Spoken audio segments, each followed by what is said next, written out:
Memória positiva. Por trás da vitória, teve a luta. Boa tarde, ouvintes da Rádio Aranãs, você que nos acompanha através de nossa emissora e você que nos acompanha também através de nossas redes sociais. Está começando o quadro Memória Positiva de hoje. Meu convidado para essa prosa é o Dom Darcy José Nicioli. Um breve relato sobre um pouco da história do Dom Darcy. Ingressou no Seminário Redentorista Santo Afonso de Aparecida em 1974, onde cursou o ensino médio. Já em 77 iniciou o curso de Filosofia na Pontifícia Universidade Católica de Campinas.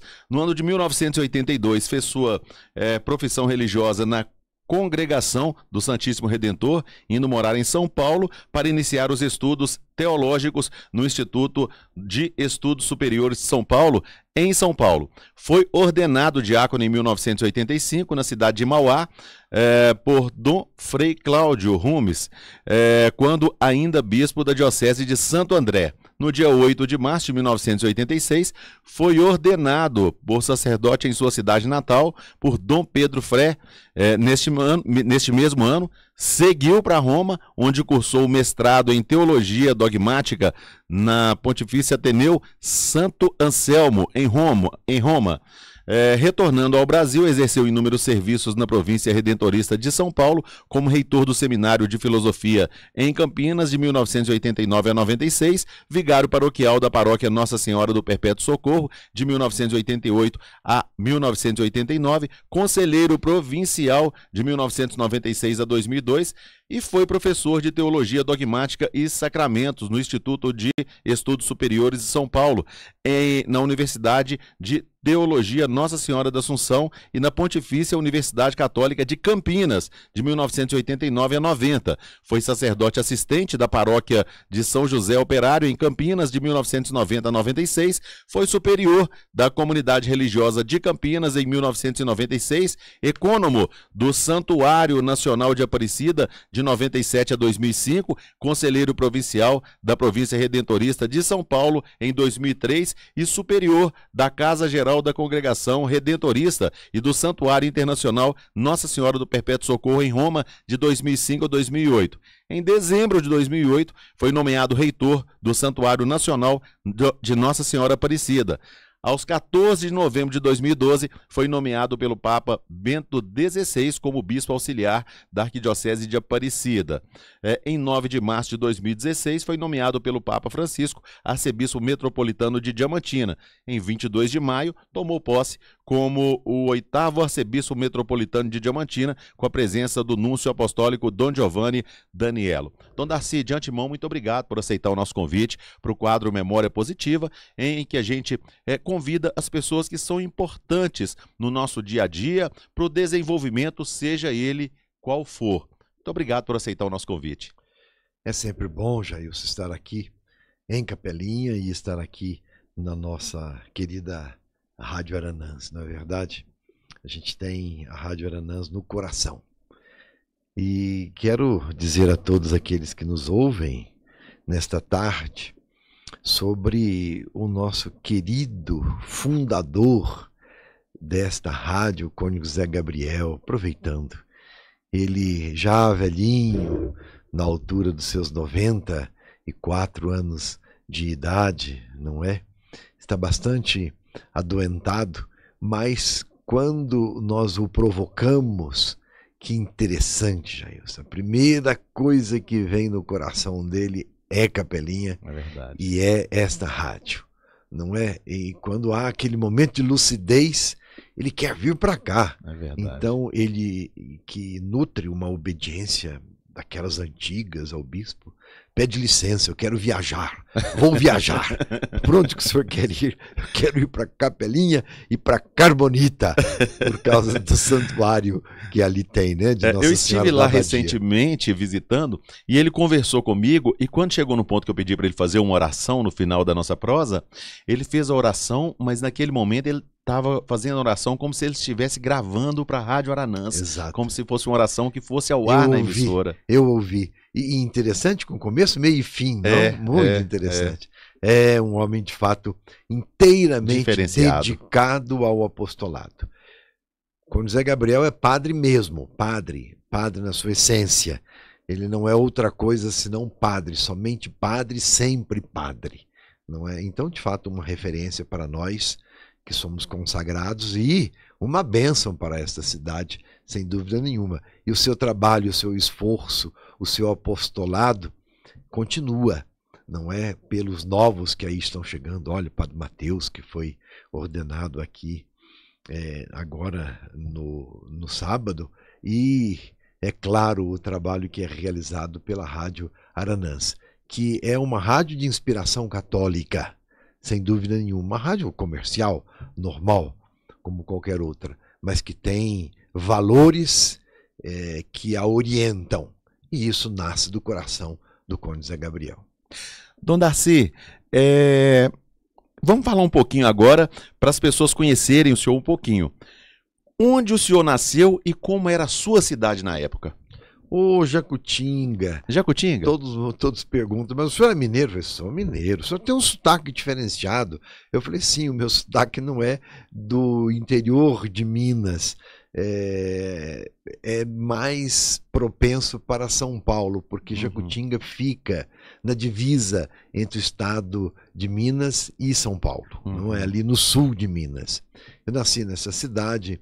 À época, Jacutinga tinha 25 mil habitantes. Acredita, Jailson, que não mudou até hoje? A cidade hoje é uma cidade pujante, uma cidade muito boa, com indústrias, etc. Mas o povo da roça veio para a cidade. Não é mais uma cidade rural, é uma cidade mais urbana. E continua ali com um contingente populacional entre 25 e 30 mil habitantes, segundo o último censo. Agora, era uma cidade muito católica. Continua sendo uma cidade muito católica, mas antigamente era de uma referência à religiosidade muito mais acentuada que nos tempos de hoje. E ali tinha o cônego Sebastião Carvalho Vieira, né? Os nossos antigos padres, que são de fato homens excepcionais. O cônego Sebastião Carvalho Vieira também, e eu devo muito a ele a minha vocação. Via naquele homem um empreendedor, um homem de fácil palavra, dedicado à igreja e etc., como uma referência.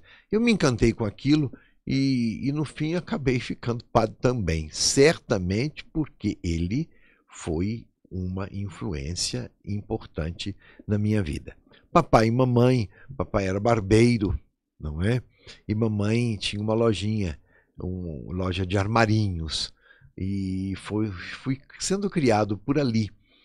E logo então decidi que devia ir para o seminário, mas o fiz a partir de uma missão redentorista. Os missionários redentoristas, aqui na nossa região não há tanta esta experiência, mas do nosso lado lá, os missionários redentoristas, eles giravam as paróquias fazendo um movimento religioso especial. São as missões populares redentoristas. E eu me encantei com aqueles padres de batina preta, rosário na cintura, alegres, festosos, animava o povo, reunia multidões. Eu me encantei com aquilo e eu disse, eu quero ser um padre desse jeito aí. Não é? Embora a vocação nasce observando o meu pároco, eu não quis ser um padre de paróquia. Eu quis ser um padre missionário, que não ficasse assentado numa paróquia e numa diocese, mas que fosse um padre que estivesse assim a serviço das gentes, para onde fosse mandado. Entrei para o seminário Santo Afonso e não é que depois voltei para ser um diocesano como bispo. Deus tem os seus caminhos. E o senhor vem de uma família de quantos irmãos? Somos em 5, todos vivos. Papai e mamãe já falecidos, são 2 irmãs e 2 irmãos e mais eu. E como é que foi a infância, Dom Darcy? Aquela infância em Jacutinga? Ah, uma delícia, não é? Daquele tempo que a gente chegava da escola, jogava o piquá com os livros lá dentro e saía para a rua para fazer pique de lata, para nós caçarmos passarinho, pescar. Era uma delícia. Ô tempo bom, meu Deus. Parece que aquela infância de antigamente era diferenciada, né? Muito diferenciada. Nós tínhamos uma atividade criativa muito grande, que hoje talvez as pessoas, devido às circunstâncias que nós vivemos, muito particularmente das mídias, não acabam também as crianças, como nós adultos, ficamos amarrados nessa circunstância toda. Não, naquele tempo não. Era mais convivência, era mais atividade e uma vida feliz, uma vida saudável. Eu tive uma infância muito feliz e muito saudável, que depois teve a sua continuidade no seminário, porque quando eu entrei para o seminário, tinha 13 anos, ainda era um pré-adolescente. Dona Darcy, tem alguma lembrança que a gente sabe que naquele tempo, não sei, os pais do senhor, e nós temos até uma particularidade, meu pai também era barbeiro, e geralmente filho de barbeiro sofria muito, né? Porque os cortes, eles testavam na gente. Aquelas maquininhas que tinha, puxava o cabelo, puxava o cabelo, quando passava aqui assim, saía água no olho, né? A navalha, né? Amolada na pedra, tinha um couro depois que dava um acabamento nela. Exato. Mas os pais naquele tempo, voltando, eram muito rigorosos. Os pais do senhor eram rigorosos? Muito, papai era muito rigoroso e queria nos criar com valores, não é? Mamãe era sempre aquela que nos defendia, não? Mas papai era assim uma pessoa muito rígida e nos educou assim de uma maneira muito estreita, não é? Ligado à família e de uma maneira muito respeitosa. Eu me lembro, aprendi tabuada no salão do papai. 2 vezes 1, 2. 2 vezes 2, 4. 2 vezes... E aí ia. Quando chegava a tabuada mais alta, 9 vezes 9, e aí? Não vinha. Aí era no coque, né? Pá, pá, pá.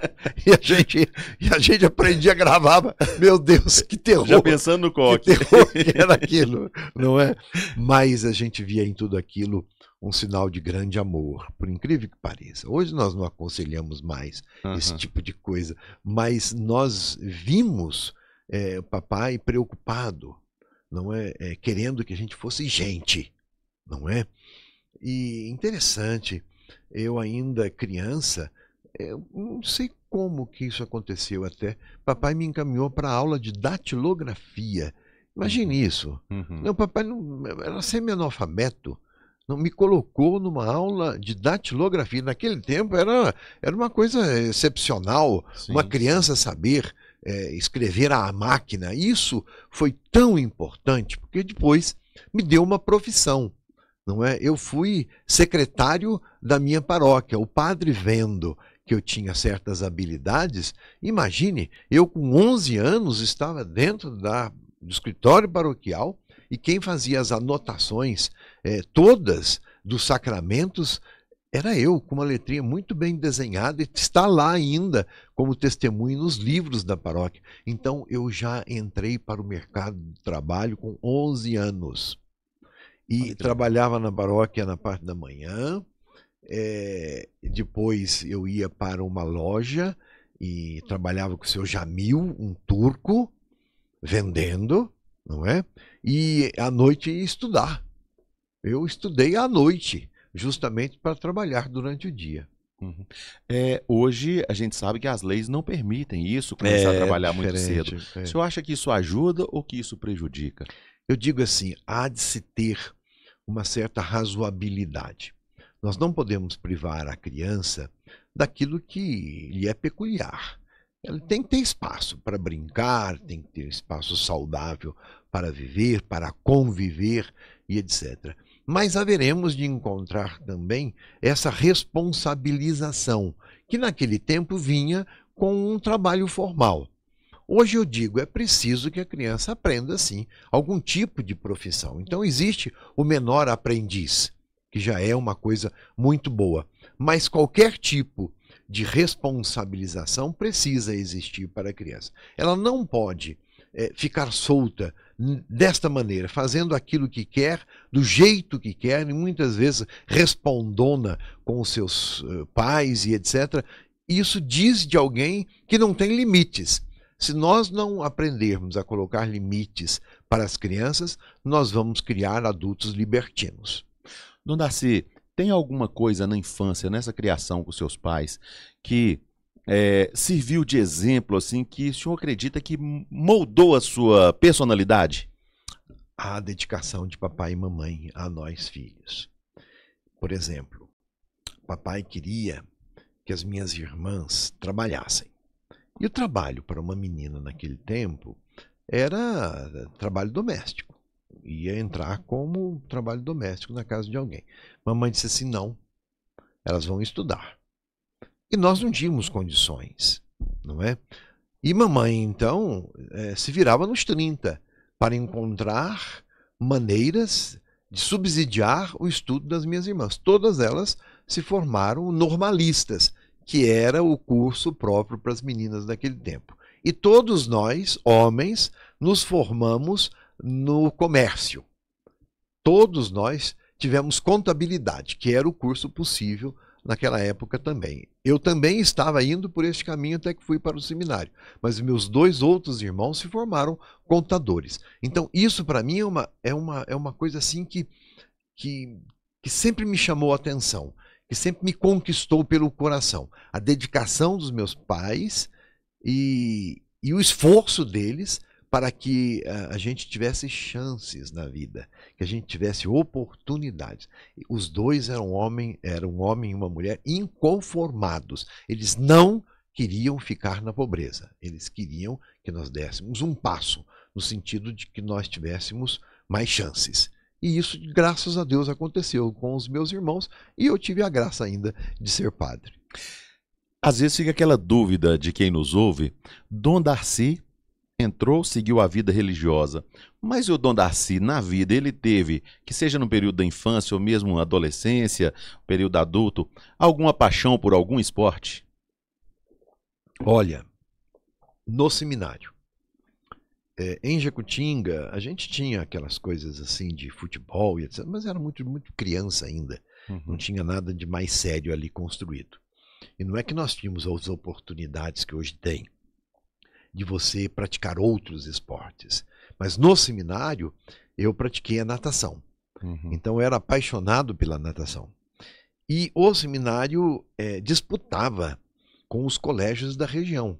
E nós ganhávamos todas. Todas as disputas, os seminaristas ganhavam. Disciplina. Era claro. Porque aquilo era uma formação, né? Formação alemã. Os missionários redentoristas eram alemães, não é? E eu me lembro que no revezamento 4x4 eu ganhei uma medalha como nadador, não é? Então, sim, era uma paixão, né, a natação. Mas nunca fui assim muito bom em esportes, não. Nunca me destaquei muito nesse sentido. Diamantina tinha um campo no seminário, ainda tem aquele campo lá? Tem, os meninos fazem e lá também tem esse mesmo tipo de formação. Hoje tem outras possibilidades. Eu fiz parte da Guarda Mirim Diamantina e a instrução nossa era justamente lá no seminário, naquele campo que tinha lá. Imagine uma academia, né? No seminário antigamente não se pensava numa coisa dessa, né? Hoje já sim, né? Os meninos já se cuidam nesse sentido, mesmo porque eles entram já mais adultos.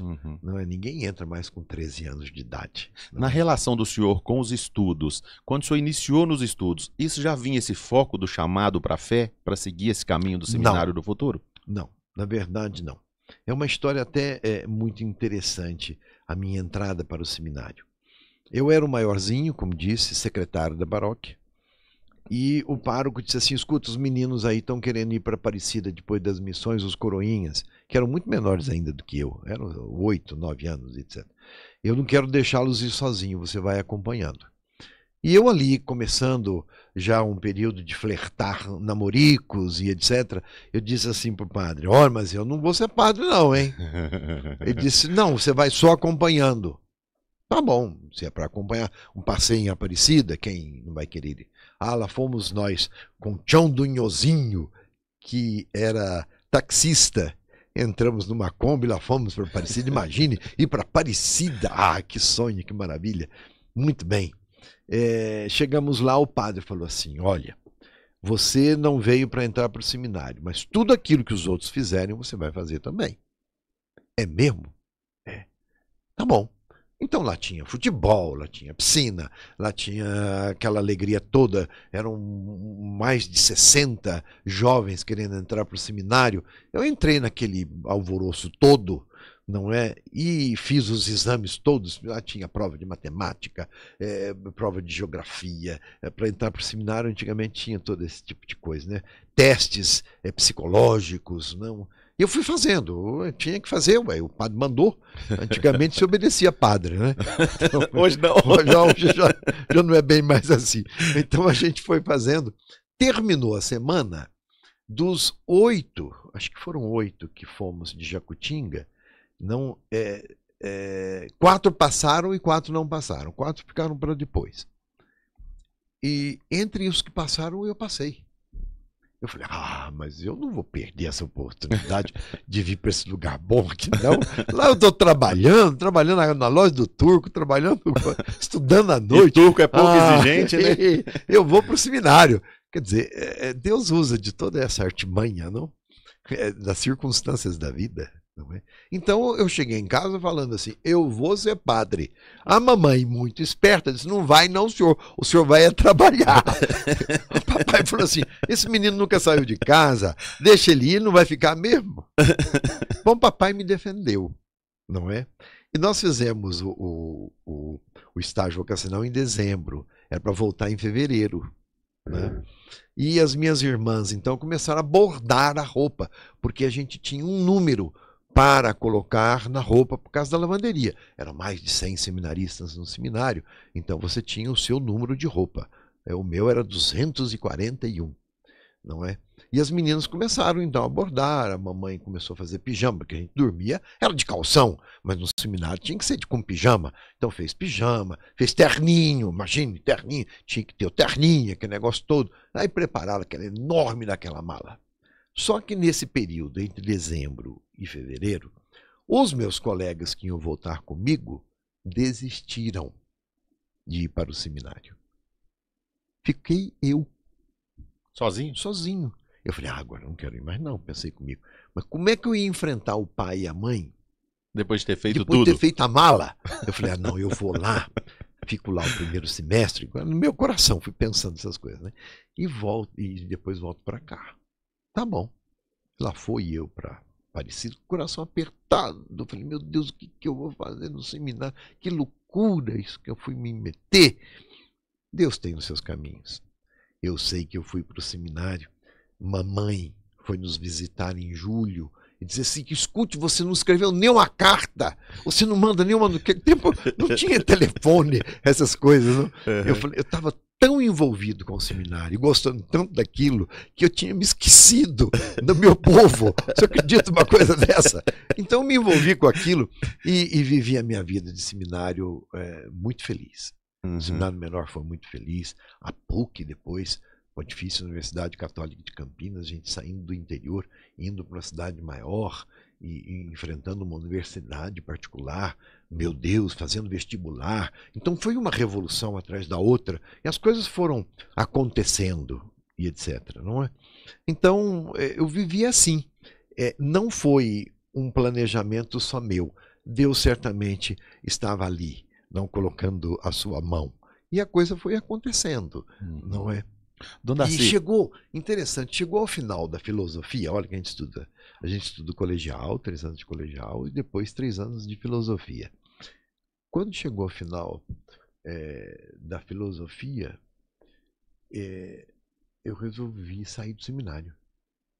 Eu disse, escute, eu entrei muito novo, eu quero fazer umas experiências por aí, eu quero trabalhar, eu quero ganhar meu dinheiro, não é? Aí eu fui falar com o superior, ele disse assim, mas eu não posso proibir você de fazer isso, mas é isso mesmo que você quer? Eu falei, eu não sei agora eu estou indefinido aqui. Tá bom. Saí do seminário. Fui ser bancário. olha, Fui bancário do Banco Nacional. olha só. Aquele tempo era do Magalhães Pinto, né, que era o dono do banco e etc. Trabalhei no setor de cobrança e de cadastro do Banco Nacional. Quem podia imaginar não ter uma experiência dessa? Teria sido depois importante para o meu trabalho no Santuário Nacional como econômico. Nunca tinha passado uma coisa pela cabeça, né? Mas a primeira iniciativa ali foi num banco. Fui empregado formal. E terminou depois de 1 ano e pouco no banco. Eu disse assim, não, eu quero ser padre. Aí voltei e continuei os estudos. Teve algum momento na juventude do senhor em que o senhor teve algum momento de rebeldia, de indisciplina, de alguma coisa, ou a família não permitia isso e mantinha a rédea muito curta? Jailson, toda a irreverência e toda a rebeldia aconteceu dentro do seminário. Dentro do seminário? Porque com 11 anos a gente estava ali na casa, depois com 13 no seminário. Bom, é um período ali que não dava muita margem, não é? Agora, eu me lembro ainda, quando fui para o seminário, eu levei a minha foto 3x4 para minha namorada. Falei, você fica com ela aí. Mas você era namorador? Eu era paquerador. Eu era muito novo, né, para isso, né? Mas paquerador. Mas ela ficou com a minha fotozinha lá. Ficou. Bom, mas aí a irreverência aconteceu no período ali em Campinas. Nós estudávamos filosofia e liderávamos a universidade. Nós éramos a cabeça pensante daquela universidade. Inclusive cursos maiores como medicina, direito e etc. Nós entrávamos nas salas para fazer doutrinação. E naquele tempo de uma maneira muito radical à esquerda, porque vivia-se o tempo do governo militar. Então nós queríamos a democracia. E era então, bem... Você lutou pelo... Mas, meu filho, eu corri muito de polícia. Correu? Sim, porque aquilo lá era um movimento enorme. E não é que a gente corria de polícia com os bolsos cheios de rolha e de bolinha de gude. Para quê? Porque a cavalaria vinha atrás de nós. Aquele movimento no centro de Campinas, a gente jogava, imagine que falta de luz, a gente jogava a bolinha de gude, o cavalo escorregava, que espatifava no chão, e olha, cacetete que comia na costela daqueles universitários. Que tempo bom, meu Deus! Tempo bom, tempo bom. A gente tinha um ideal, não é? Não era um estudo assim passivo, era um estudo que nos envolvia de fato, que fazia com que nós procurássemos ler, entender as circunstâncias, etc. É verdade, as ideologias acabavam fazendo a nossa cabeça, que é próprio da juventude, não é? Você querer certas ideias que encantam e etc. Nós tínhamos uma bandeira, não é? Defender o Brasil e querer a democracia. Nós tínhamos isso com muita clareza e íamos então até os outros estudantes que estavam mais acomodados para convencê-los. Meu irmão, foi uma luta mesmo. De 77 a 81 foi muito forte. Foi bem naquele período forte do regime militar e das oposições. Repressão muito forte. Até que foi abrindo, né? Diretas já e etc. E lá fomos nós. Eu participei de todo este tempo. As comunidades eclesiais de base, na periferia de Campinas, era um tempo muito aguerrido nesse sentido. E nós, como igreja, participávamos com muito gosto, conscientes de que nós estávamos vivendo o nosso batismo e participando da construção de um país novo que fosse todos envolvidos. Até hoje nós temos esse sonho, não? Nós não aceitamos a exclusão, não aceitamos a pobreza, a miséria. Não pode ser num país tão rico, é preciso que o progresso seja para todos. Naquele tempo, com a bandeira como estudantes. Daqui a pouquinho eu quero continuar nesse tema aí. Vou para um rápido intervalo comercial em nome de Óticas Lascola e Temperos Pilão Mineiro e volto já. Memória positiva.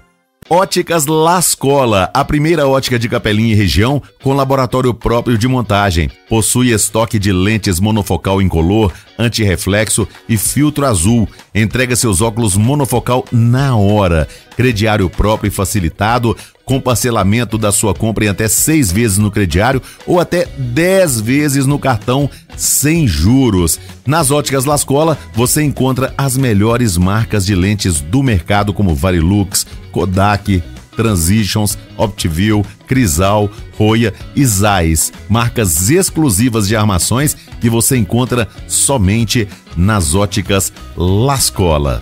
Óticas Lascola em Capelinha, Leme do Prado e também em Berilo.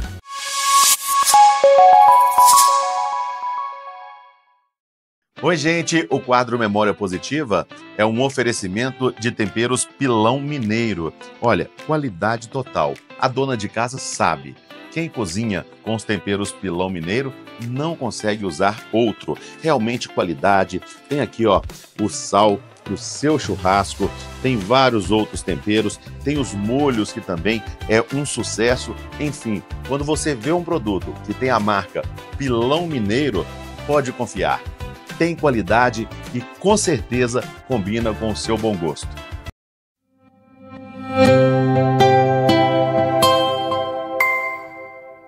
Memória Positiva. Bom, nós estamos de volta aqui nessa prosa boa com o Dom Darcy José Nicioli, no Memória Positiva de hoje. Dom Darcy, esse foi um tempo muito difícil, né? Muita gente deu o seu sangue, deu a sua vida por uma causa libertadora, né? Sim, nós temos grandes heróis e que talvez hoje não sejam tão reconhecidos, mas ali está a base de um Brasil moderno, de um Brasil contemporâneo.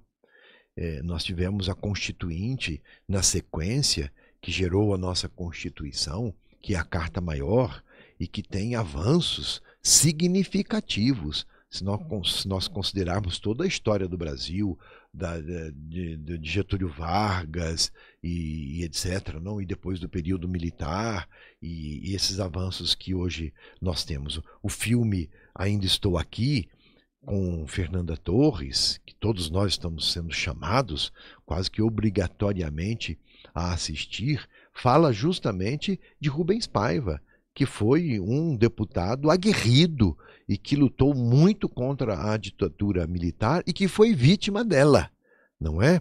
E isto nós não podemos esquecer, não podemos não ter memória, não podemos desconhecer a nossa história, porque senão nós não vamos construir o nosso futuro. Então, sim, foi um tempo muito difícil, um tempo obscuro do nosso Brasil, mas um tempo do qual nós devemos nos orgulhar. Homens e mulheres que ajudaram a construir o Brasil que hoje nós conhecemos. E é muito importante que nós estejamos atentos para não flertarmos com a ditadura, não é? Sim. E nem darmos mole também para essas bandeiras ideológicas que hoje nós vemos aí até levada adiante por partidos que num passado aí não muito distante ajudaram tanto a construir a liberdade no país, mas que agora acabam sendo escravos programáticos, não de um futuro para o Brasil, vamos dizer assim, de um projeto de governo, mas um projeto de partido. Isso é muito sério, isso é muito sério. Tanto é que nós temos um vazio de lideranças hoje, tanto de esquerda como de direita. E isso precisa nos preocupar. Papa Francisco disse que a política é a forma mais alta da caridade. Então, como cristãos, nós precisamos estar imbuídos de todas essas discussões. Não podemos fugir de uma boa discussão política, não de politicagem, mas de uma boa discussão política para nós termos um futuro melhor. Nós não podemos nos conformar com aquilo que nós estamos vendo hoje, não é verdade? E não podemos delegar essa responsabilidade a outros. Não, cada um, cada cidadão e cada cidadã, cada cristão e cada cristã precisa se revestir dessa responsabilidade de construir um mundo melhor. É isso. E Deus não quer que nós construamos um mundo melhor de forma que seja um céu, no bom sentido, não um lugar onde todos possam viver com oportunidade, felizes, criando as suas famílias de uma forma digna, com dignidade. Ora, isso tem que ser sim uma responsabilidade de todos nós. E isso é importante. Dom Darcy, desde quando o senhor entrou no seminário, que o senhor participou dessas lutas aí, toda contra a ditadura, e que o senhor se ordenou, se tornou padre, o senhor sempre teve essa postura firme contra as injustiças? Uma frase do senhor que se destacou muito foi a da jararaca, que ficou marcado isso. O senhor se assustou com a repercussão daquilo em todo o Brasil na época? Eu digo o seguinte, que aquele episódio dizia de algo que estava latente, não revelado ainda. E isso, em certo sentido, foi uma surpresa. Porque uma frase simples como aquela, numa TV que não tinha grande projeção nacional, não, a TV Aparecida, não era uma Globo, não era uma Bandeirantes e etc., não era um SBT, não era a TV Aparecida, de repente pautou a capa da Veja. Foi assunto nacional em todos os jornais. Ora, então algo latente ali existia, que aquela frase acabou por botar fogo, não é? E de fato nós vimos depois tudo aquilo que aconteceu com a Lava Jato e etc, e com o movimento todo contra a Lava Jato, e depois com o nascimento do bolsonarismo, não é? E com a radicalização que existe aí entre direita e esquerda, não é? Mas lá naquele momento não estávamos percebendo ainda. Aquela frase ali, de fato, acordou. Eu digo... Acendeu o estopim. Perdeu. Nós cumprimos com o nosso objetivo. Não tinha esta intenção, não, de despertar uma polarização como isso, que nem se pensava à época sobre isso. Mas fazendo uma leitura hoje à distância, nós vimos quão profícuo, quão fecundo, quão importante foi ter falado aquilo que falei, justamente para acordar o Brasil. A gente sabe que, por mais que eu tenha falado ainda pouco, é que as pessoas hoje não obedecem muitas vezes os padres, né, naquilo que vem a orientação, às vezes a pessoa não segue, mas tem um destaque muito grande na mídia quando qualquer sacerdote, qualquer líder religioso da Igreja Católica, principalmente, eles tomam um posicionamento no altar e faz alguma expressa alguma opinião, de acordo com determinado momento político. De esquerda ou de direita. De esquerda ou de direita. E acaba isso tendo um peso muito grande. E a coisa, ela viraliza muito rápido. E isso, sem sombra de dúvidas, é devido à credibilidade. A pessoa que fala e não tem credibilidade, aquelas palavras, elas se perdem ao vento. O senhor acha que é importante justamente isso, as lideranças religiosas, elas se manifestarem, mostrar insatisfação, participar dessa defesa contra a injustiça? É fundamental e faz parte da nossa missão. Nós não podemos nos acomodar e não reagir a alguém que não está sendo considerado na sua dignidade. Isso é profundamente cristão. E Jesus deu a sua vida em nome desta causa, não? De forma que todos sejam considerados na sua dignidade de filhos e filhas de Deus, não é? Então, o agente católico, sendo ele ordenado ou não, ele precisa dar o seu testemunho de fé. E a fé não é algo intimista, não. A fé não pode ser fechada dentro do meu coração. É preciso que ela tenha esse comprometimento social. E a última pesquisa que eu vi das instituições de maior credibilidade no Brasil, a primeira é o Exército. Será que ainda é? Não sei. Já faz algum tempo. A segunda instituição era a Igreja Católica.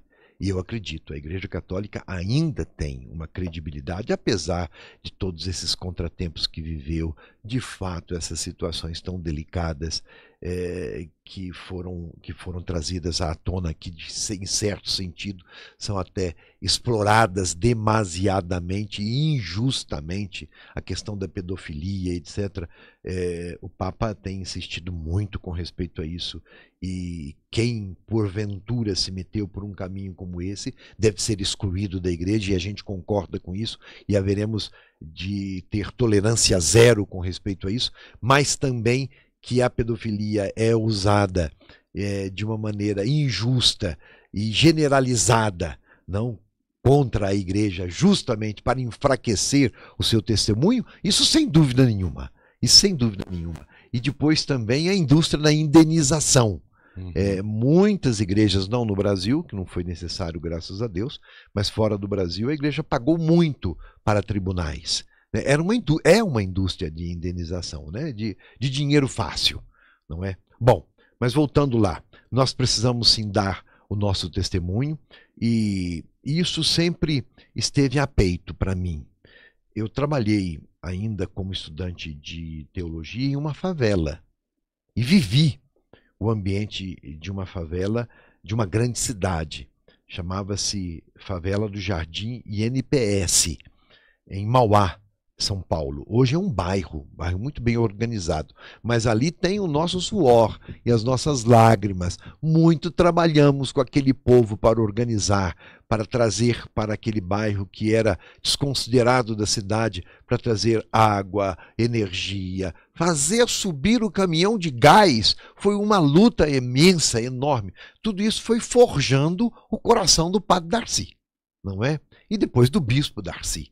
Então, de fato, estas causas, elas me encantam e devem nos encantar como homens consagrados e como cristãos. Quando o senhor encaminhou para ser padre e que teve o apoio da família desde o início, o senhor imaginava chegar a ser bispo? Nunca pensei em uma coisa dessa. Embora, pela minha posição no Santuário de Aparecida, me dizia: o senhor vai ser bispo. Porque eu acabei ali sendo uma referência na organização do Santuário de Aparecida. Eu fui ecônomo, reitor e bispo em Aparecida. Eu fiquei 20 anos naquele santuário, não é? E coincidiu com as dificuldades que o santuário estava vivendo, dificuldades financeiras e etc., devido a uma equipe que lá estava, que não agiu de uma maneira correta, que era de leigos, etc. Quando Dom Luiz Loscheider chega em 2015 no santuário, então, não, 2015 não, em 1995 no santuário, ele pede que os redentoristas novamente reassumissem a organização, a administração do santuário. Não só a religiosa, mas também a administração da empresa Santuário Nacional, porque na verdade é uma grande empresa, de mais de 2.000 funcionários. Não é? Então nessa hora que foi que eu entrei, né? E trabalhando ali, e depois fundando a TV Aparecida, e aparecendo pela TV, aquela história toda, as pessoas, aquele lá vai ser bispo. Que tem facilidade de falar, tem jeito, trabalha, organiza, é uma referência, tem autoridade. E eu sempre ficava olhando assim, esse negócio não cabe para mim não, esse negócio não está certo não. Agora, certamente neste período, devido ao pedido de alguém, porque sempre é feito assim, um bispo envia para o representante do Papa, o núncio, o nome de quem ele entende que deva assumir um serviço como esse, que tem um perfil. Deve ter acontecido isso. E o meu processo é um processo muito sigiloso, certamente estava pronto ali por volta de 2015, não é? E saiu um murmurinho nesta época, que 2015, não, 2013, que eu seria bispo. Mas depois morreu o assunto. Eu também esqueci daquilo. Esse negócio já passou, acho que o meu tempo já foi. E não é que em 2013 volta novamente a conversa, no final de 2013, etc. E o Dom Raimundo Damasceno pede para que eu fosse o seu auxiliar em Aparecida. Olha, eu digo que para ser bispo em Aparecida, já que eu estava ali há tanto tempo, foi até fácil. Disse, bom, eu continuo o trabalho que já estou realizando aqui. Mal podia saber que depois viriam outras exigências, etc. E os pais do senhor presenciaram esse momento, tanto se tornando padre quanto se tornando bispo? Como padre, sim. Papai e mamãe acompanharam ali em 1982 a minha profissão religiosa, quando me tornei missionário redentorista. Eu fiz agora, no dia 31 de janeiro, 43 anos de consagração. pelos votos de pobreza, obediência e castidade. Depois, em 86, padre, já há 39 anos de padre, tive a alegria de ter papai, mamãe e meu avô. Meu Também. velho avô lá estava. Depois, como bispo, somente papai. Né? Eu fiquei bispo em 2013, em 3 de fevereiro de 2013, não é? No Santuário de Aparecida, e lá estava papai. Já casado, ele se casou novamente. Não é eu que fiz o casamento ainda de papai. Olha que interessante. Olha, que legal. Né? E lá ele estava, né, papai e sua esposa e etc, e os meus irmãos. Então eles participaram durante todo este tempo. E na posse em Diamantina, em 2016, 22 de maio, já 9 anos que eu estou em Diamantina, vai fazer em maio agora, né? Lá estava papai também. Né? Papai morreu com 90 anos e 6 meses. Maravilha. Então me acompanharam esse tempo todo. Que maravilha. Vou para mais um rápido intervalo comercial no oferecimento de Óticas Lascola e temperos Pilão Mineiro, e volto já.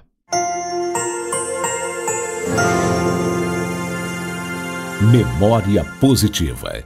Óticas Lascola, a primeira ótica de Capelinha e região com laboratório próprio de montagem. Possui estoque de lentes monofocal incolor, antirreflexo e filtro azul. Entrega seus óculos monofocal na hora. Crediário próprio e facilitado, com parcelamento da sua compra em até 6 vezes no crediário ou até 10 vezes no cartão sem juros. Nas Óticas Lascola, você encontra as melhores marcas de lentes do mercado, como Varilux, Kodak, Transitions, Optiview, Crisal, Roya e Zeiss. Marcas exclusivas de armações que você encontra somente nas Óticas Lascola. Óticas Lascola em Capelinha, Leme do Prado e também em Berilo.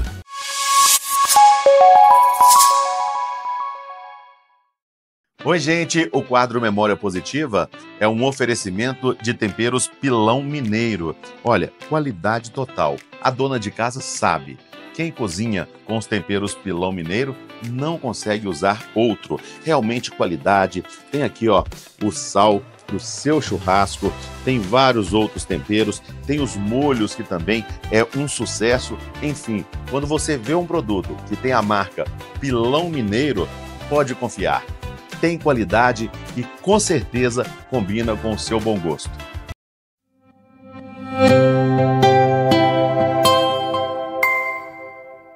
Memória positiva. Estamos de volta então, nessa prosa com o Dom Darcy José Nicioli. Dom Darcy, esse período em que o senhor esteve em Aparecida, o senhor conviveu com uma figura que é uma dúvida, porque assim, foi um mito no rádio, que foi o padre Vitor Coelho. O senhor chegou a conviver com ele, chegou a conhecer? Cheguei sim a conviver com o padre Vitor Coelho. O Brasil parava meio-dia, Exato. Parava 3 horas da tarde. É maravilhoso. É mesmo o catequista do Brasil e um sanitarista, porque olha aquilo que conversávamos sobre a nossa postura ética e política. Ele fazia esse serviço no rádio, não é? Justamente promovendo a pessoa, não é? Ele ensinava técnicas, não, de cuidar da saúde, né? E eu conheci sim o padre Vitor Coelho pessoalmente, vivi com ele no convento de Aparecida. E padre jovem, quando foi ordenado, porque ele faleceu em 87, eu fui ordenado em 86. Quando fui mandado para Roma no final de 86, eu me despedi do padre Vitor. Não, e depois, quando lá em Roma, em 1987, que eu fiquei sabendo que ele havia falecido. Sim, um mito. E, de fato, um homem espetacular. Era na comunidade, o velho Vitor, uma referência para todos nós. Nós tínhamos, de fato, uma Revolucionou vênia. a comunicação, né? Sem dúvida nenhuma. Sem dúvida nenhuma. Ele unia o Brasil pelo rádio. Unia o Brasil pelo Eu me rádio. recordo que dava aquele horário ali, todo mundo parava o que estava fazendo, porque tinha, né, a consagração do padre Vitor. E isso é muito interessante. Depois, no Santuário de Aparecida, devido à necessidade de contatos com autoridades e etc., tanto do estado de São Paulo como na República, em Brasília, quando nós visitávamos, então, autoridades, mesmo ministros, deputados, senadores, etc., em função do santuário e etc., sempre vinha o nome do Padre Vitor. Ah, eu fui educado pelo Padre Vitor. Né? Lá no interior, mamãe fazia todos nós estarmos ali ao redor do rádio. E eu já aproveitava para dar uma cutucada, né? Então, faz favor de viver eticamente como o Padre Vitor ensinava, não é? Então, sim... Tem um processo de beatificação dele? Sim. Eu aliás, sou o vice-postulador da causa. Padre Júlio Brustoloni, um missionário redentorista, foi ele quem organizou toda a documentação. Inclusive, fez a catalogação dos ditos milagres que as pessoas vinham relatar. E ele foi anotando tudo isso de uma maneira assim, muito zelosa. Todo esse material eu tive a oportunidade de organizar, juntamente com uma freira, irmã Pier Paula. E essa documentação toda foi para Roma. Uhum. E nós conseguimos dar passos significativos na causa da beatificação do Padre Vitor. Ele se tornou servo de Deus. Portanto, as suas virtudes já foram reconhecidas pelo Vaticano. A sua vida santa também. E a profundidade da sua pregação. Tudo isso, imagine, nós transcrevemos todos os seus programas radiofônicos. Olha só. Foram escritos, traduzidos para o italiano. Olha que trabalhão, anos de trabalho, mais de 20 anos de trabalho. Hoje já existe um milagre, reconhecido como tal, e nós estamos praticamente esperando o Papa Francisco dar lá o seu plácet, a sua aprovação para este milagre, quando ele então será canonizado, ele será beatificado, e poderemos então prestar cultos ao Padre Vitor e colocá-lo no altar com uma imagem. Depois, um segundo milagre, que já está sendo estudado também, vai levar a um processo de canonização, quando ele é considerado santo. Primeiro beato, depois santo. Então, já está o processo bastante adiantado. Dom Darcy, uma pergunta que eu tenho para fazer para o senhor é sobre a tecnologia e a igreja. A gente sabe que a tecnologia, que muitas vezes tem afastado as pessoas da igreja, porque de repente a novela é na hora da missa, o filme preferido, o tal do BBB, o não sei o quê, que afasta. Mas a tecnologia também, bem usada, ela aproxima muito. A gente pega um exemplo disso no tempo da pandemia, em que as pessoas não podiam congregar, mas que tiveram acesso à sua fé justamente através da tecnologia. Como é que o senhor faz essa análise? Já nós não podemos mais dizer que nós estamos unidos virtualmente. De fato, concretamente. De fato, a tecnologia é mesmo uma oportunidade de comunhão. Não há dúvida com respeito a isso. Eu digo que a igreja tem um apreço muito grande pela tecnologia. Sempre teve. Quem foi que inventou um rádio foi um padre. Não é? E foi muito importante para a difusão do evangelho o rádio. Mas vamos considerar, antigamente existiam os cinemas paroquiais. Cara, que interessante. Não é? Os jornais, os mais antigos jornais, eram ligados à igreja. Né? Então sempre a comunicação foi para a igreja muito fundamental. Aliás, evangelizar é comunicar. Né? Então, o métier da igreja, é o trabalho da igreja. Então, a tecnologia que nós vemos hoje, ela é muito importante para nós continuarmos a obra da evangelização. Agora, é preciso que nós não confundamos as coisas. Ela ajuda? Ajuda. É um bom instrumento? É um bom instrumento. Mas nada substitui o encontro pessoal. Nada substitui a reunião, a vida sacramental em que irmãos se encontram para ouvir a palavra de Deus, para que a palavra dê frutos na Eucaristia e depois na vida de caridade e etc. Então, a tecnologia é um instrumento, sem dúvida nenhuma, mas ela não pode substituir o encontro, de jeito nenhum. E a relação entre fé e ciência? Ora, a ciência ajuda a fé. E a fé faz com que a ciência não seja prepotente. Não é? Pela ciência há o perigo do homem se pensar Deus. Eu tenho as respostas para tudo. A fé ajuda o cientista no sentido de saber que ele também tem limites, não é? E que há forças que ultrapassam o seu saber. Agora, a fé precisa contar com a ciência para não virar crendice. Que é perigoso isto.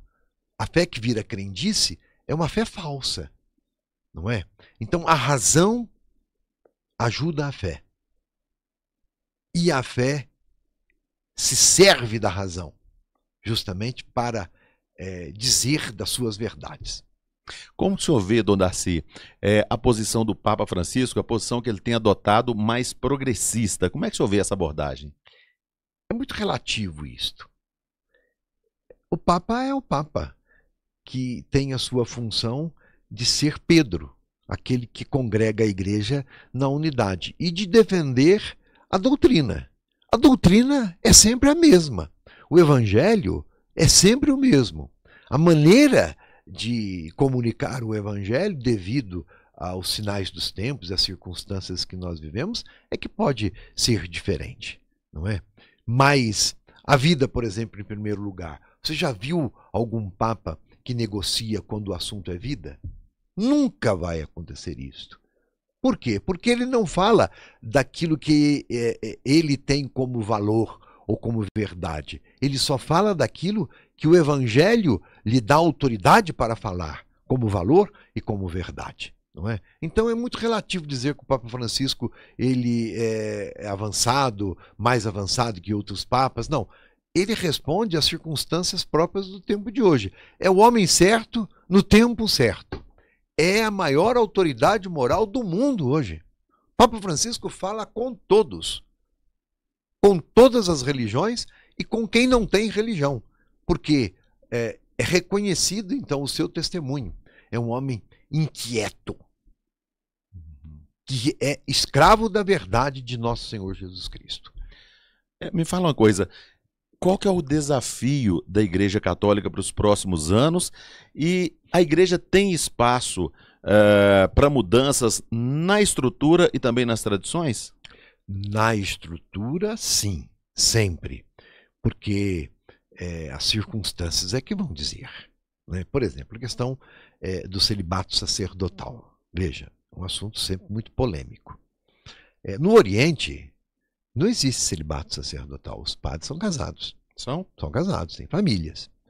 Porque é um outro rito, é uma outra experiência de mundo e de igreja. Mas são católicos, não é?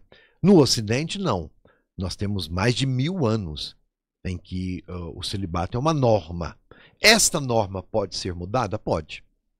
Um dia pode ser mudada, porque não atinge a essência. É uma questão doutrinal, não é? Mas nós entendemos que o celibato também é um valor imenso. Tão importante que tem a duração de 1000 anos. Não é verdade? Que não pode ser simplesmente deixado de lado. Deve ser opcional? Há uma discussão nesse sentido, correto? Então, aquilo que é periférico pode mudar. Aquilo que é essencial não mudará nunca. Aquela questão que eu disse para você com respeito à vida. Nós defenderemos a vida sempre. Sempre. Então a igreja pode mudar o seu jeito de ser no mundo? Pode. Por exemplo, não era o latim a língua oficial da igreja? Hoje não é a língua vernácula, a língua de cada povo, né? A língua vulgar, vamos dizer assim, de cada povo. E assim pode ser. Então, aquilo que que não diz respeito aos valores da nossa fé, isso tudo pode ser adequado, pode ser adaptado, mas os valores que nós defendemos, que são os valores do Evangelho de nosso Senhor Jesus Cristo, esses não mudarão nunca. Como é o dia a dia de um arcebispo? Quando o senhor levanta, por exemplo, como é que é o dia a dia de um arcebispo? Olha, eu preciso ficar um tempinho dentro do quarto me organizando e até para rezar. Uhum. Porque depois que abre a porta do quarto, acabou. É incrível. A gama de assuntos que um arcebispo trata num dia de trabalho. Porque há toda a questão religiosa a ser pensada, muito bem. É preciso que o arcebispo se prepare para as pregações do dia, não é? Está tudo muito bem. Mas há também a organização,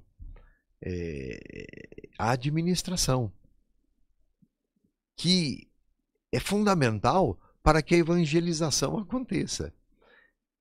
E depois, aqueles que estão comigo nesse trabalho, os padres, eu tenho que estar preocupado com eles. E com aqueles que estão no caminho para o presbiterato, que estão nos seminários. Bem como com os leigos, que de alguma maneira estão ligados conosco, que são os nossos colaboradores mais diretos, que trabalham nas paróquias, na cúria e etc. E aqueles outros que estão comprometidos conosco também na obra da evangelização, os catequistas, os ministros. Você imagine, gama de assuntos que a gente tem a cada dia. Por exemplo, o patrimônio da Arquidiocese Diamantina. Parece que ali na década de 30, 40, se não era a mais rica, era uma das mais ricas dioceses do Brasil. Tinha um patrimônio imenso. Por quê? Porque ela é a 9ª diocese do Brasil. Né? Então, ela tinha um patrimônio muito importante, mas depois foi se perdendo completamente. Por incúria, por falta de cuidado, não é? Ou por uma postura que não pensou no futuro. Hoje nós vivemos, para manter toda esta estrutura da Arquidiocese Diamantina, nós vivemos assim numa luta imensa. Não é simples. Veja, são 50 seminaristas. Um pai e uma mãe sabem quanto custa educar numa universidade um filho. Eles fazem 2 faculdades. Isso é um custo que nós temos. Nós temos o custo de manutenção dos padres. Eles trabalham, as paróquias colaboram, etc. Mas precisa ter uma organização para isso. Quem é que vai responder se um padre cai doente? Não é? E como é que vai fazer? Ele precisa se aposentar um dia. E ninguém gosta de padre velho.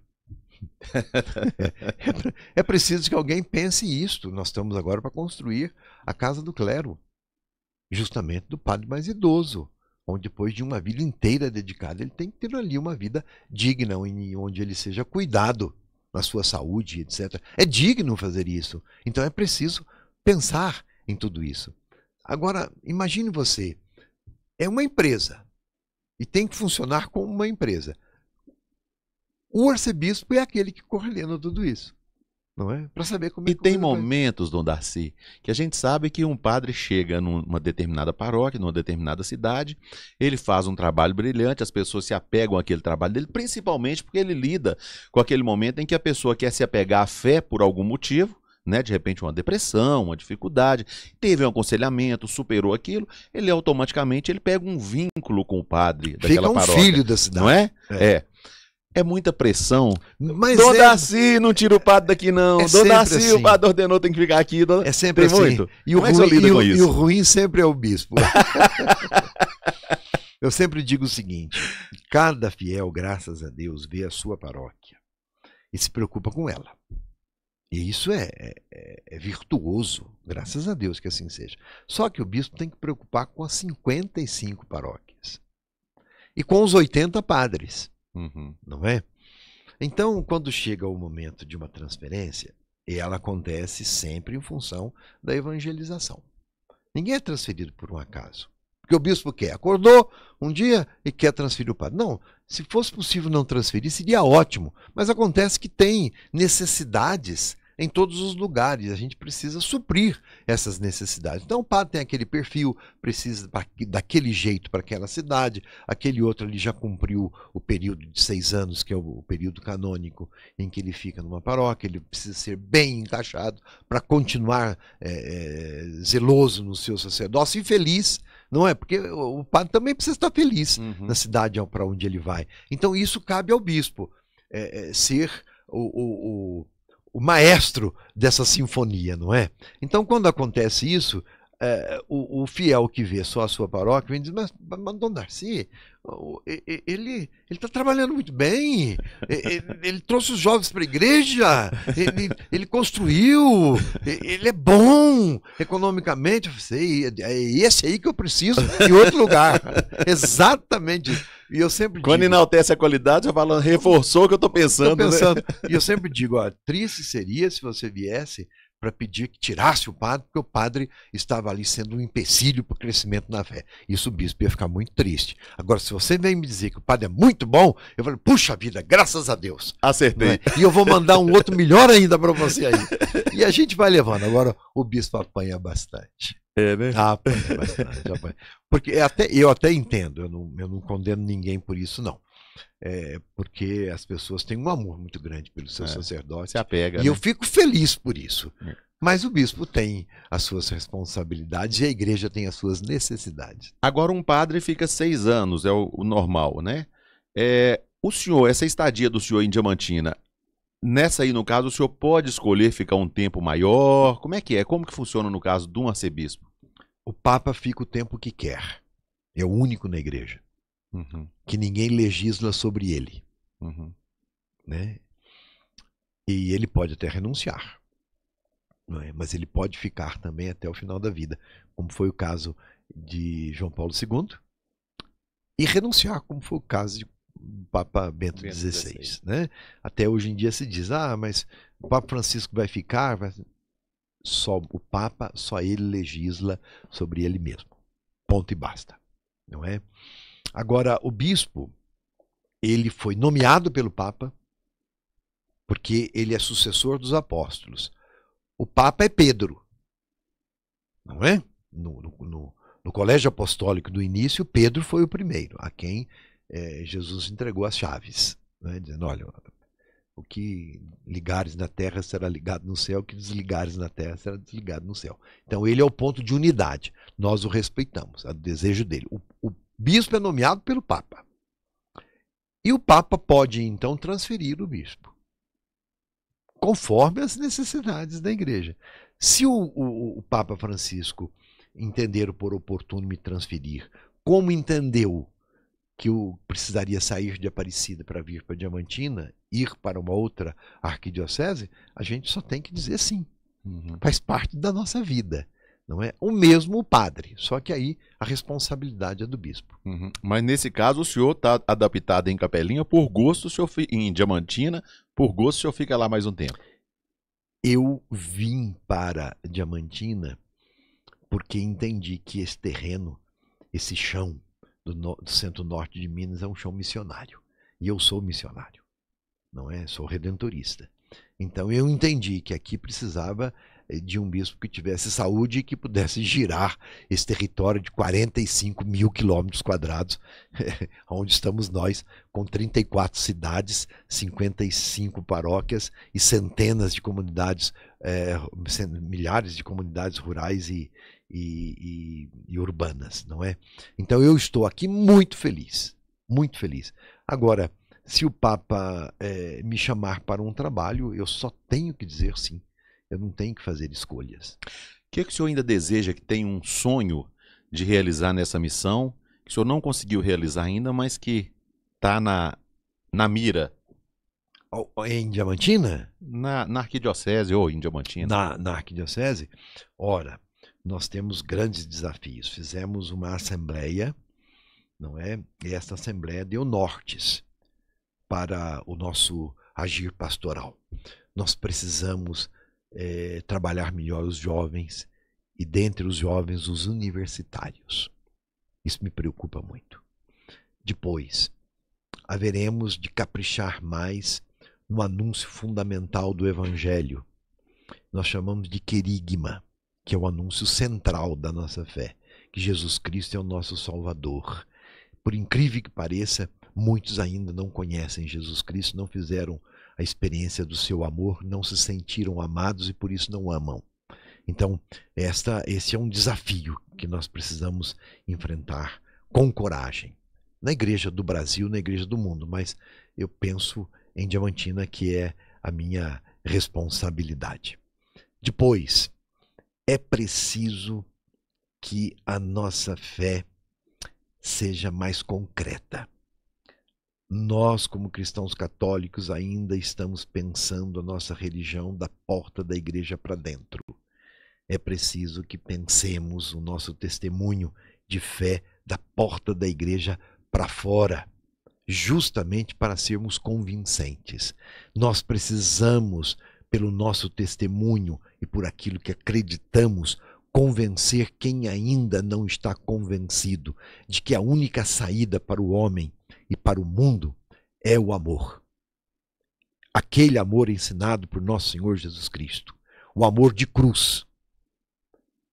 Se eu amo quem me ama, não tem merecimento algum. É troca. É preciso amar quem não me ama. Chegar ao extremo do amor, que é o perdão até dos inimigos. É esta verdade de nosso Senhor Jesus Cristo, pendente da cruz, que nós precisamos anunciar. Então isso está no coração do bispo, está no coração dos padres, é o grande desafio que nós temos pela frente. Porque se vivemos esse mundo de tantas injustiças, de tanto sofrimento, de guerras, de egoísmo, de individualismo. Olha que nós estamos crescendo no individualismo e na indiferença religiosa.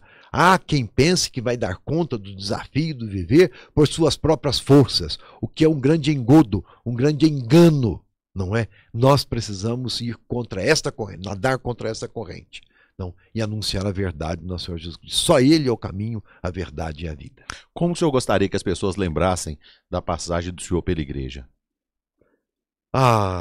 Se me lembrarem como um pai, como um irmão, como um amigo, eu vou ficar muito feliz por isso. Porque é o que eu pretendo ser. Eu renunciei a ser pai, a ter uma família, a ter filhos. E não é por um acaso isso. Para mim, isso é fundamental, que eu viva esta vocação que é própria de todo homem, de toda mulher, na igreja. Então eu quero ser reconhecido como pai, como irmão, como amigo. Quer dizer, que sejam a minha família. Se for assim, vixe, viverei feliz os meus anos e morrerei feliz também. Então, Darcy, para a gente encerrar, qual que é a mensagem final que o senhor pode deixar, uma mensagem de fé e de esperança para os nossos ouvintes? Nós estamos no ano jubilar, ano da esperança. Papa Francisco cunhou o lema deste ano jubilar, peregrinos de esperança. Não é peregrinos da esperança, é peregrinos de esperança. Homens e mulheres que pela sua fé dizem qual é a esperança para o mundo e para o ser humano. A esperança que não ilude é Jesus Cristo. Então confiemos, deixemos que Deus seja Deus na nossa vida. Ele quer o melhor para nós. Confie nisso. E creia. Se você confiar, crer, você vai viver de acordo como é a vontade dele, para que nós vivamos. Então o mundo será muito melhor, sem dúvida nenhuma. O outro não vai ser meu inimigo. O homem não vai ter o homem como lobo. Não, mas como irmão. Então, é isto. Isso não pode ser uma utopia irrealizável. Não é, porque é o que está no coração de Jesus. Não é? Ele é Senhor e Deus. E Ele pode tudo. Ele é o Deus do impossível. Então, o que parece impossível, que nós nos amemos ao ponto de nós nos perdoarmos e perdoarmos até o inimigo, de maneira que nós sejamos irmãos e que eu seja servo do meu irmão. Não, isso não é impossível. Isso é possível. Basta crer. Vamos, então, nos enamorar desta verdade e darmos a nossa vida em função dela? É isto. Obrigado, Dom Darcy, pela participação aqui conosco. Ficamos muito felizes, realmente uma prosa muito boa, né? Bem ampla. E nós ficamos muito gratos pela sua participação aqui conosco.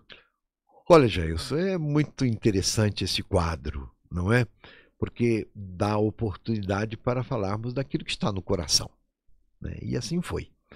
E quero crer que quem nos ouve e nos vê, na verdade, o rádio Sim. hoje também é, em certo sentido, vídeo. Quero crer que a mensagem tenha chegado no coração de todos vocês. Peço a vocês que rezem por mim e tenho absoluta certeza. O arcebispo sempre reza por todos vocês. Bom, assim nós encerramos o quadro Memória Positiva de hoje no oferecimento de Óticas Lascola e Temperos Pilão Mineiro. Memória Positiva volta no próximo sábado às 2h20. Repórter Jailson Pereira para a Rádio Aranãs. Memória Positiva. Por trás da vitória, teve a luta.